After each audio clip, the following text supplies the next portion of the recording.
السلام علیکم ویورز، آپ دیکھ رہے ہیں زار ڈیجیٹل، میں ہوں نوشین طارق۔ سیاسی خبریں کچھ یوں ہیں جناب کہ اسٹل 27ویں ترمیم جو ہے وہ موضوع بحث ہے۔ اس پر جو ہے مختلف جو پولیٹیکل پارٹیز ہیں وہ اپنی سینٹرل ایگزیکٹو کمیٹی سے مشاورت کا سلسلہ جاری رکھے ہوئے ہیں۔ بہرحال پیپلز پارٹی نے جو ہے وہ اس ترمیم کے حوالے سے 243 آرٹیکل کی تو حمایت کی ہے، لیکن باقیوں کو وہ مسترد کر رہے ہیں۔ اس کی مزید کیا انسائٹس اس پر بات کریں گے، اور اس کے لیے میرے ساتھ موجود ہوں گی سینئر صحافی تجزیہ کار ثنا مرزا صاحبہ۔ السلام علیکم۔ وعلیکم السلام، کیا حال چال؟ اللہ کا شکر۔ سنا ہمارے پاس تو بس 27ویں ترمیم ہی ہے کہ اسی کے گرد گھومے جا رہے ہیں پچھلے ایک ہفتے سے، اور مجھے یہ سمجھ میں نہیں آ رہا ویسے کسی کے پاس بھی اس کا ڈرافٹ نہیں ہے ویسے، ہے نا؟ اس میں ہوگا کیا؟ سیٹھی صاحب نے بھی کہا ہے پتہ نہیں، ڈرافٹ تو ہے۔ دیکھیں اگر آپ نے، سوری آپ کی بات کاٹ رہی ہوں، لیکن یہ بات کل ہی نوید قمر صاحب نے کہہ دی تھی ٹیلی ویژن چینل کے اوپر کہ جی جو ڈرافٹ ہے وہ زرداری صاحب کو وزیر اعظم صاحب نے ہینڈ اوور کیا تھا۔ اچھا، یہ یہ ڈسکلوز پہلے نہیں کیا گیا، لیکن یہ بس نوید قمر صاحب سادے آدمی ہیں، حالانکہ کسی اور بندے نے نہیں کہا، لیکن نوید قمر صاحب نے کہا کہ جی زرداری صاحب کو وہ ڈرافٹ ایک سپرفیشل ڈرافٹ ہے، موٹا موٹا وہ دے چکے ہیں کہ ان چیزوں کے اوپر ہم کام کرنا چاہ رہے ہیں، اور اسی کے اوپر جو سی سی کی میٹنگ ہوئی ہے پیپلز پارٹی کی، وہ انہی نکات پہ۔ لیکن دیکھیں انٹرسٹنگلی بات یہ ہے، سوری آپ کے سوال سے پہلے ہی میری بات جو ہے میں نے شروع کر دی، لیکن ایک چیز بڑی انٹرسٹنگ تھی کہ وہ ڈرافٹ پارٹی کے ساتھ شیئر کرنے سے پہلے زرداری صاحب، بلاول صاحب نے اس کو ڈسکس کیا تھورولی۔ اس کے بعد مولانا فضل الرحمان صاحب، آپ کو یاد ہوگا پچھلے 10 دن میں مولانا فضل الرحمان صاحب کے پاس بلاول صاحب گئے، ان سے ملاقات کی، ان سے ان کی رائے لی، اور اس پر جو انہوں نے میسیج ایک بڑا کلیئر دینا تھا وہ انہوں نے ان کو دیا۔ اس کے بعد تھورو ڈسکشن کے بعد وہ جو ہے وہ واپس آئے اور انہوں نے سی سی کی میٹنگ کال کی، کیونکہ ان اینی کیس ان کو نومبر میں اس ترمیم کو پاس کروانا ہے۔ تو اب انہوں نے سی سی کے سامنے اس کے تمام پروز اینڈ کونز رکھے ہیں، لیکن اس سے پہلے ہی اپنی پوری جو ایکسرسائز ہے، گراؤنڈ ورک ہے، آپ کو یاد ہوگا محسن نقوی صاحب بھی کراچی گئے تھے، ان سے بھی شروعاتی چیزیں ڈسکس ہوئی تھیں۔ اس کے اوپر تقریباً 2-3 مہینوں سے ہمارے وزیر قانون جو ہے بڑی خاموشی کے ساتھ کام کر رہے تھے۔ تو میرا خیال یہ کہ اس کے اوپر گراؤنڈ ورک تھورولی ہو چکا ہے، اور ہر پولیٹیکل پارٹی جو ہے وہ اپنے حد تک کلیئر ہے۔ میں ان پارٹیز کی بات کر رہی ہوں جو کہ امپورٹنٹ ڈیسیژن میکرز ہیں، جو کہ اتحادی ہیں اس وقت مسلم لیگ نون کی۔ اپوزیشن کو obviously اس حوالے سے کچھ بہت زیادہ نہیں بتایا گیا، اور نہ ہی لاسٹ مومنٹ تک ان کو بتایا جائے گا۔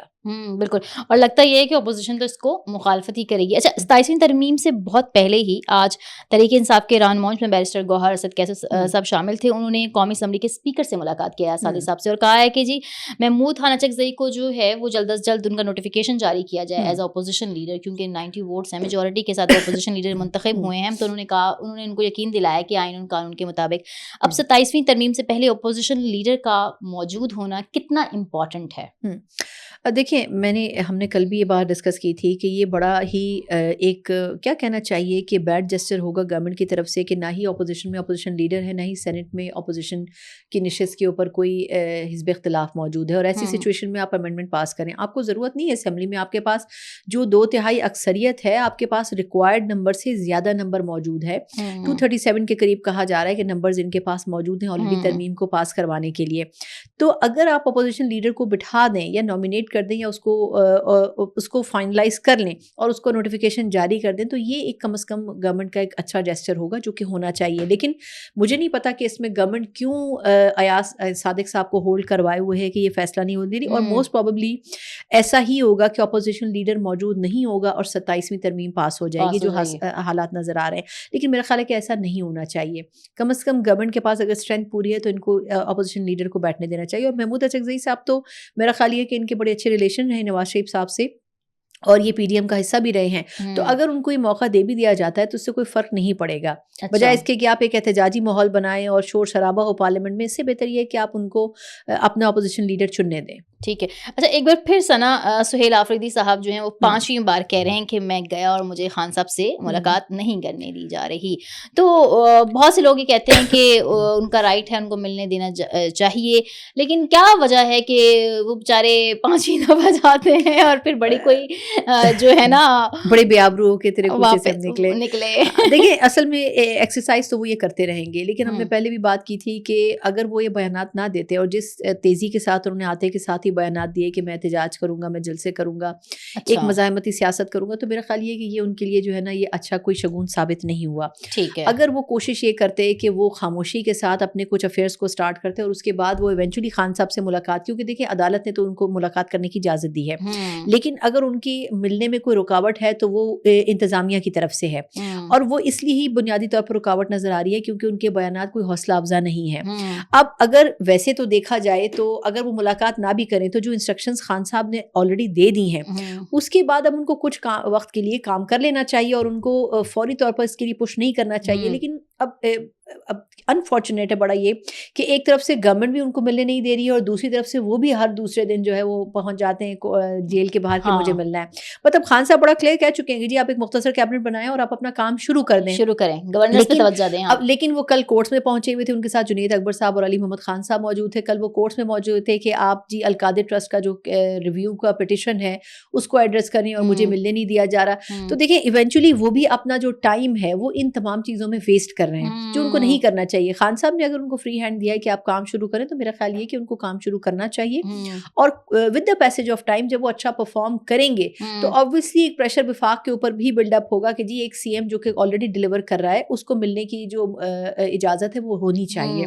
تو میرا خیال مطلب یہ کہ خان صاحب سے ملنے کی جو ان کی رٹ ہے اس سے تھوڑا سا ان کو بیک آف ہونا چاہیے اور گورننس پہ توجہ دینی چاہیے جو اصل مسئلہ ہے خیبر پختونخوا کا. بالکل ٹھیک ہے. اچھا ایک اور ڈیولپمنٹ ہوئی ہے بڑی خاموش سی کہ بیرسٹر گوہر نے جو ہیں وہ شاہ محمود قریشی سے ملنے گئے ہاسپٹل بٹ 2 گھنٹے کا انتظار کے بعد ملنے نہیں دیا گیا.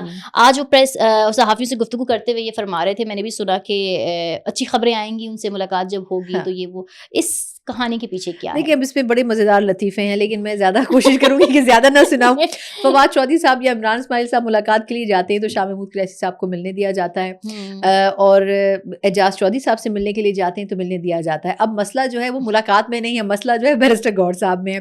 ویسے تو وہ بڑے مطلب سینسیبل شخصیت ہیں لیکن یہ میسج دینے کی کوشش کی جا رہی ہے کہ اگر آپ لوگ بھی مسائل پیدا کریں گے تو پھر جواب میں ہم بھی مسائل پیدا کریں گے. دوسری بات یہ ہے کہ شاہ محمود قریشی صاحب نے جو اس پچھلی ملاقات میں بات کی تھی کہ بالکل مذاکرات ہونے چاہیے اور جو ان کی تھوڑی بہت رسمی گفتگو ہمیشہ جب وہ جیل میں عدالتوں میں ہیئرنگز کے دوران آتے رہے اس سے بظاہر محسوس ہوتا ہے کہ جتنے کام اور پیشنس کے ساتھ انہوں نے اپنا پورا ٹینیور گزارا ہے ہمیں اس کو اپریشیٹ کرنا چاہیے کہ ایز اے پولیٹیشین انہوں نے وہ سب کچھ کیا جو کہ ایک سینئر رہنما کرتا ہے. برداشت اور تحمل کے ساتھ اپنے کیسز کو لے کے چلیں, کبھی انہوں نے کوئی ایسی الٹی سیدھی بات نہیں کی اور انہوں نے ہمیشہ یہ کہا کہ بات چیت کریں, مذاکرات کریں. اب بیرسٹر گوہر صاحب آئی ڈونٹ نو کہ کس چیز کے لیے ان سے ملاقات کرنے کے لیے جا رہے تھے لیکن جو بھی چیز تھی ایک بڑا کلیئر میسج ہے کہ اب آپ کو کسی بھی لیڈرشپ سے چاہے وہ کسی بھی لیول کی ہے آپ کو ان سے ملاقات کرنے کی اجازت نہیں ہوگی. موسٹ پروبیبلی شاید آئی تھنک جو مجھے لگ رہا ہے وہ 2 حوالوں سے ان سے ملنے کے لیے جا رہے ہوں گے. ایک تو یہ جو نئی امینڈمنٹ آ رہی ہے, ویسے تو بیرسٹر گوہر صاحب اس کے اوپر بڑا کلیئر بات کر چکے ہیں کل کہ کن کن چیزوں کے اوپر پی ٹی آئی کو ریزرویشنز ہیں, لیکن اس کے اوپر بھی تفصیلی بات کرنے کی ضرورت ہے کہ یہ ریزرویشنز 26ویں ترمیم میں بھی انہوں نے رکھی تھیں. وہ آخری ٹائم تک پاکستان تحریک انصاف جو ہے وہ میٹنگز کا حصہ رہی تھی لیکن لاسٹ مومنٹ پہ بیک آؤٹ کر گئی تھی کہ ان کے نام کے ساتھ یہ نہ لگے کہ انہوں نے بھی 26ویں ترمیم میں اپنا حصہ ڈالا ہے. ادروائز تو وہ بھی ان کے جو وفود تھے وہ ملاقاتوں میں شریک ہوتے رہے تھے. تو اس لیے ایک تو یہ کہ 27ویں ترمیم پر ان کا موقف کیا ہو سکتا ہے اس حوالے سے بھی بیرسٹر گوہر صاحب کی ملاقات ہونی تھی. اور دوسرا کہنے والے یہ کہہ رہے ہیں کہ یہ جو بات چیت کا ماحول بنا ہے اور فواد چودھری صاحب اس قسم کا جو گروپ ایکٹیو ہوا ہے انہوں نے یہ کہا ہے کہ یہ مہینہ بڑا امپورٹنٹ ہے اور پی ٹی آئی کے اندر ایک رائے یہ پائی جا رہی ہے کہ ہمیں اس ترمیم کے نام کے اوپر کیا واپس حکومت کے ساتھ بات چیت کے لیے بیٹھنا چاہیے کیونکہ دیکھیں نا 2 ورکنگ گروپس اگر ایک دوسرے سے بات چیت ہی نہیں کر رہے, ٹاکنگ ٹرمز ہی نہیں ہے تو پھر بات چیت شروع کرنا بڑا مشکل ہوتی ہے. لیکن اگر کسی میوچل مسئلے کے لیے آپ ساتھ بیٹھیں تو پھر آپ کا ایک ورکنگ ریلیشن شپ بن جاتا ہے. اور پی ٹی آئی کے اندر لوگوں کی یہ رائے بہت ہی مطلب جسٹیفائڈ ہے کہ 27ویں ترمیم پہ ایز این اپوزیشن پارٹی اور دا بگیسٹ اپوزیشن پارٹی ہمیں بیٹھنا چاہیے اور ہمیں بات چیت کرنی چاہیے. اس طرح ہمارا ایک ورکنگ ریلیشن گورنمنٹ کے ساتھ جو ہے وہ دوبارہ اسٹیبلش ہو سکتا ہے. اچھا یہی چیز ہو سکتی ہے, مطلب آپ کو لگتا ہے اس کے علاوہ کوئی وہ خوشخبری والی جو باتیں کر رہے ہیں وہ شاہ محمود قریشی سے ملاقات میں کچھ ایسا تو نہیں ہو؟ خوشخبری سے کیا مطلب یعنی اچھی خبریں آئیں گی وہ شاید نہیں, میرا نہیں خیال. فی الحال اس وقت 2025 میں کوئی اچھی خبر نہیں آنی پی ٹی آئی کے لیے, یہ فور شیور ہے. مطلب کوئی اچھی خبر نہیں ہے پی ٹی آئی نہیں 2025 میں میرا نہیں خیال کہ کوئی اچھی خبر پی ٹی آئی کے لیے ہے. بھی ایسے ہیں وہ لگ نہیں رہا. اگر کوئی خبر آئے گی تو وہ بری ہی آئے گی. جیسے ہم نے پہلے بھی ایک دفعہ پوڈ کاسٹ میں ذکر کیا تھا کہ خان صاحب یا تو اسمبلیوں سے استعفیٰ دینے کی اناؤنسمنٹ کر سکتے ہیں یا پھر اس کے علاوہ اور کوئی اہم چیز جو ہو سکتی ہے وہ خان صاحب کے حوالے سے فیصلے ہو سکتے ہیں. لیکن اگر خان صاحب نے اچکزئی صاحب اور اس قسم کی لیڈرشپ کو اختیار دیا ہے کہ آپ کے ہاتھ میں باغ ڈور ہے اپوزیشن کی, تو خان صاحب بھی جو ہے وہ ریزسٹنس نہیں چاہ رہے. میرا خیال یہ کہ خان صاحب بھی سمجھتے ہیں کہ بات چیت ہو لیکن وہ اس کے کریڈٹ میں نہیں جانا چاہتے کہ وہ بھی اس بات چیت کا حصہ ہیں یا یہ چاہتے ہیں. ہاں یہ چاہتے ہیں, لیکن میرا خیال یہ ہے کہ وہ بھی اس چیز کو انڈرسٹینڈ کر چکے ہیں کہ جیل کے اندر رہ کر ایک حد سے زیادہ بہت کچھ نہیں ہو سکتا. کیسز میں ہم سب جانتے ہیں کہ کیسز میں کس طریقے سے لے کے چلا گیا ہے. انہوں نے بھی 2018 سے پہلے کے جو مسائل تھے وہ سارے ہمیں یاد ہوگا کہ کس طریقے سے نون لیگ کے خلاف جعلی کیسز بنائے گئے. تو یہ بھی بخوبی سمجھتے ہیں کہ کورٹس کو کبھی کبھی کس طریقے سے استعمال کیا جاتا ہے. صحیح, بالکل. ہاں وہی والی بات ہے, ٹیسٹ از آن میڈیسنز, تو پھر اسی طرح کا کوئی سین ہے. اچھا, یہ پیپلز پارٹی اور نون لیگ میں جو ابھی 27ویں ترمیم کے حوالے سے, مطلب پیپلز پارٹی نے کہا ہے کہ ہم آرٹیکل 243 جو سینٹرل چین آف کمانڈ کے حوالے سے, اس پہ تو ہم مکمل حمایت کرتے ہیں, لیکن باقی تجاویز کو ہم مسترد کرتے ہیں. تو آپ کو نہیں لگتا یہ پھر ڈیڈ لاک کریٹ ہو گیا ہے جو 27ویں ترمیم کو تھوڑا سا ڈیلے کر دے گا؟ نہیں, میرا نہیں خیال. دیکھیے 27ویں ترمیم جو ہے وہ نوشتہ دیوار ہے, یا این ایف سی پہ تھوڑا سا لین دین کچھ ہو جائے گا. کسی نے بڑی انٹرسٹنگ خبر مجھے دی ہے اور اس نے یہ کہا ہے کہ دیکھیں سچویشن ایسی ہوگی کہ پاکستان پیپلز پارٹی اور دنیا کے سامنے 3-4 باتیں رکھی جا رہی ہیں. ایک تو آرٹیکل 243 ہے. پہلے تو میں اس کی وضاحت کر دوں کہ یہ جو سارے لوگ کرٹیسزم کر رہے تھے نا کہ فیلڈ مارشل کا ٹینیور زیادہ ہو جائے گا, کم ہو جائے گا, میرا خیال ہے ایسا نہیں ہے. یہ بات درست تھی بیرسٹر عقیل ملک صاحب کی کہ انہوں نے کہا تھا کہ جی جو وہ ٹینیور جو ہم نے ان کو ڈیزگنیشن دیا ہے فیلڈ مارشل کا, اس کو ہم ایک آئینی کور دینا چاہتے ہیں. اس میں 2 آپشن ہے, یا تو اس کو آئینی کور دے کے اس کو آئین کا حصہ بنا دیا جائے اور اس کو لائف ٹائم رکھا جائے. سیکنڈ آپشن اس میں یہ ہو سکتا ہے کہ ایک سپریم کمانڈر نام کا, جو کہ اور ملکوں میں بھی کچھ ایسا اس قسم کی ٹرمینالوجی اور عہدے موجود ہیں, سپریم کمانڈر کے نام کے اوپر ایسا کوئی عہدہ وضع کر دیا جائے.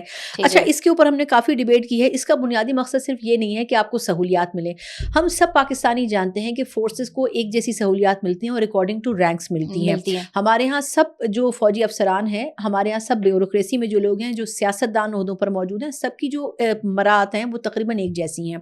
ایک جیسی سے مراد یہ کہ ان کے رینکس اور ان کے عہدوں کے مطابق ہیں. تو ایسا نہیں ہے کہ کوئی ایک بندہ اس قسم کا ڈیزگنیشن لے کے آدھا ملک کھا جائے گا. میں اس چیز کو ڈس اون کرتی ہوں, لیکن اس کا اصل مقصد صرف یہ ہے کہ جب کبھی جنگی یا ہنگامی صورتحال ہو تو ایسی کوئی ڈیسیجن میکنگ پاور ہو جو کہ within no time instantly decision کو اڈاپٹ کر سکے. دیکھیں ہمارے پاس جو اس وقت قانون موجود ہے اس میں یہ ہے کہ تینوں فورسز الگ الگ ڈائریکشن میں کام کریں, لیکن اگر ہم کمپیریزن کریں دوسرے ممالک کے ساتھ تو بھارت اور چائنا تک میں اس قسم کا سیٹ اپ موجود ہے کہ جب کوئی جنگی یا ہنگامی صورتحال ہوتی ہے تو اس میں انہوں نے جو ہیڈز بنائے ہوئے وہ فوراً سے کنسلٹ کر کے within no time react کرنے کی ایکسرسائز کرتے ہیں.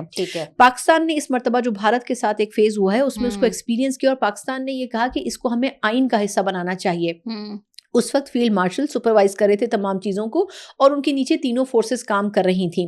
تینوں فورسز ایک پیج پر کنیکٹڈ تھیں. ایک انفارمیشن سینٹر, ایک بظاہر اگر ہم اس کو ٹرمینالوجی کی زبان میں کہیں تو اس کے تھرو کام کیا جا رہا, میوچل انٹیلیجنس شیئرنگ ہو رہی تھی. تو اگر اس سیٹ اپ کو ایک آپ آئینی کور دے دیتے ہیں تو اس کے لیے ضروری ہے کہ اس سیٹ اپ کے اوپر ایک سربراہ ہونا چاہیے اور آئین میں اس کا ذکر ہونا چاہیے. بنیادی مقصد یہ ہے. اب میں واپس اس بات کی طرف آتی ہوں. آرٹیکل 243 مجھے کسی شخصیت نے یہ خبر دی, انہوں نے کہا کہ دیکھیں 4-5 چیزیں سامنے رکھی جائیں گی پیپلز پارٹی کے, کیونکہ ان کا سب سے بڑا مسئلہ یہی ہے کہ جب ان سے کوئی ڈیمانڈ رکھی جائے تو وہ اس میں گیو اینڈ ٹیک کرتے ہیں. ان سے کہا جائے گا ہم 18ویں ترمیم کو چھیڑیں گے, ہم این ایف سی کو چھیڑیں گے, ہم صوبوں کے اختیارات کو اور مالی جو ان کے جو بکٹس ہیں جو ان کو اماؤنٹ ملتا ہے وفاق سے اس کو چھیڑیں گے, اور ہم ساتھ میں بلدیاتی سسٹم کو بھی وضع کریں گے. 4-5 ایسی چیزیں جب پیپلز پارٹی کے سامنے رکھیں گے تو اس میں سے obviously ہر چیز کے اوپر پیپلز پارٹی نے نو کہنا ہے. تو ایکچولی ہمیں جو 2-3 امپورٹنٹ چیزیں ہوں گی وہ ان سے منوا لیں گے اور 2-3 چھوڑ دیں گے. تو اس میں بڑی دلچسپ بات یہ ہے کہ پروبیبلی جو بلدیاتی سسٹم ہے اس کے اوپر ضرور آرٹیکل میں یا ترمیم میں کام ہوگا. شاید این ایف سی کے اوپر گورنمنٹ جو ہے وہ پیچھے ہٹ جائے اور صوبوں کی مالی خود مختاری کے اوپر پیچھے ہٹ جائے. صوبوں کو وفاق کی جو بات کی جا رہی ہے میرا خیال یہ ہے کہ وہ 100% نہیں ہوگا.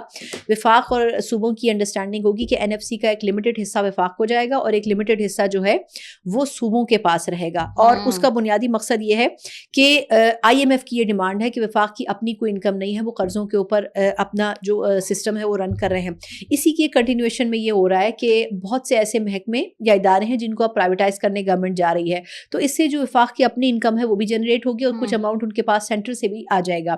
ٹھیک ہے. تو بنیادی مقصد یہ ہوگا کہ آپ 5 آپشن رکھیں, اس میں سے 2 منوا لیں, 2 آپ نیکسٹ ٹائم کے لیے چھوڑ دیں. ویسے فیصل باڈا صاحب کہہ چکے ہیں کہ 27ویں کی بات نہیں 28ویں کی بات کریں. میرا لاسٹ کوسچن اس حوالے سے یہی بنتا ہے کہ آپ نے بہت اچھے سے اس کو تجزیہ کر دیا کہ کیا کیا کچھ ہو سکتا ہے اور کیا کچھ نہیں ہو سکتا, جو ایک ابھی فی الحال ہم پریڈکٹ ہی کر سکتے ہیں. جو ہوگا وہ تو وقت ہی بتائے گا.